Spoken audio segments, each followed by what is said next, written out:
White onion में लगातार गिरते भाव से किसान भी परेशान और अनियन कीबल के इन्वेस्टर भी असमंजस परिस्थिति में। प्याज में लगातार अच्छे प्रोडक्शन के रिपोर्ट से हर तरह की प्याज में एक नरमी का वातावरण दिन ब दिन बनता जा रहा है। निर्यात में शुल्क हटाने के बावजूद भी हर एक प्रकार की प्याज में किसी भी तरह की हलचल दिखाई नहीं दे रही है। विश्लेषकों के अनुसार प्याज की भारी पैदावार अगर हुई तो भाव कमी हर एक प्रकार के प्याज में साल भर बनी रहेगी। प्याज पर 20% निर्यात शुल्क हटाने में देरी ने किसानों को भारी आर्थिक नुकसान पहुंचाया। आखिरकार 22 मार्च को सरकार ने इस शुल्क को हटाने का निर्णय लिया, लेकिन इस फैसले को 1 अप्रैल से लागू किया गया। इस देरी का सीधा असर किसानों के प्याज के दामों पर पड़ा है। अब किसानों को प्याज की उपज को बाजार समितियों में बहुत कम कीमतों पर बेचना पड़ रहा है। दूसरी तरफ महाराष्ट्र में इस बार किसानों ने प्याज की बुवाई में सारे रिकॉर्ड तोड़ दिए हैं। यहाँ पर रबी सीजन में बोई जाने वाली गर्मी की प्याज की बुवाई पूरे राज्य में जमकर हुई है।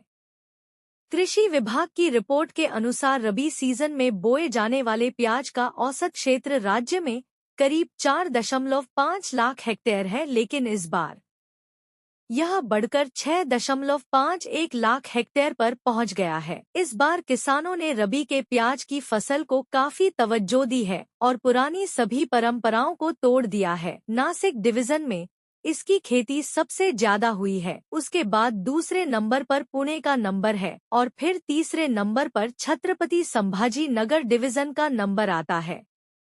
फिर अमरावती, लातूर, कोल्हापुर डिवीजन आते हैं, जहां पर प्याज की खेती में जमकर इजाफा हुआ है, जबकि नागपुर और कोंकण डिवीजन में प्याज की खेती कम रही। नासिक, अहिल्यानगर, पुणे, छत्रपति संभाजी नगर, बीड, धुले, सोलापुर, धाराशिव, बुल्ढाना और सतारा जिलों में प्याज की खेती सबसे ज्यादा हुई है। वहीं रत्नागिरी और गोंदिया जिलों में इसकी खेती कम हुई। कुल मिलाकर हर एक प्रकार की प्याज में बम्पर उत्पादन का साल देखा जा रहा है। व्हाइट अनियन में भी इस साल बम्पर प्रोडक्शन दिखाई दे रहा है। इसी वजह से धीरे धीरे करके दिन ब दिन मार्केट डाउन होता जा रहा है और आमद बढ़ती जा रही है। महुआ की मंडी में लगातार 1.5 से 2 लाख बैग की आमद हो रही है, जबकि 40 से 50 हजार बैग लगातार डायरेक्ट फैक्ट्री में पहुंच रहा है। गोंडल वगैरह अन्य मंडी में भी व्हाइट ओनियन की 25 से 30 हजार बैग की आमद हो रही है। अब इसका औसतन भाव प्रति 20 किलो 160 से लेकर 200 तक का रह गया है। सीजन की शुरुआत 250 रुपए से लेकर हुई थी, जो लगातार कम होते हुए अनियन कीबल के जो प्रोडक्शन हो गया है उसमें काफी नुकसान ही दे रहा है। एक तरफ दिन ब दिन रॉ मटेरियल नीचे भाव में आ रहा है और दूसरी और इन्वेस्टरों का इस वर्ष बम्पर की बाल उत्पादन का आकलन करते हुए कीबल के स्टॉक में रस काफी कम दिखाई दे रहा है। इस वजह से डिहाइड्रेशन में काफी प्रतिकूल वातावरण बना हुआ है।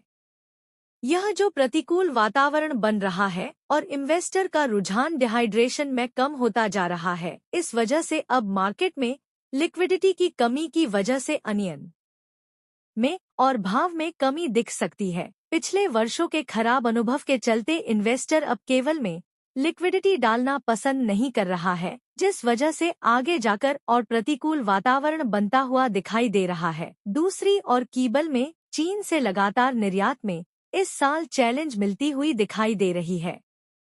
आगे चलकर डिहाइड्रेशन में पिंक और येलो कीबल का भी बहुत बड़ा प्रोडक्शन अंदाज किया जा रहा है, जो कहीं ना कहीं आगे जाकर व्हाइट ओनियन कीबल के इन्वेस्टमेंट को लाभदायी बनाता हुआ नहीं दिखा रहा। इस वजह इस साल डिहाइड्रेशन कीबल में बहुत बढ़ स्टॉक कैरी फॉरवर्ड होने का अनुमान किया जा सकता है। आगे चलकर इस पर कोई भी अपडेट होगी तो आपके चैनल के माध्यम से बताएंगे। कृपया हमारे चैनल को लाइक करें, शेयर करें और सब्सक्राइब करें। धन्यवाद।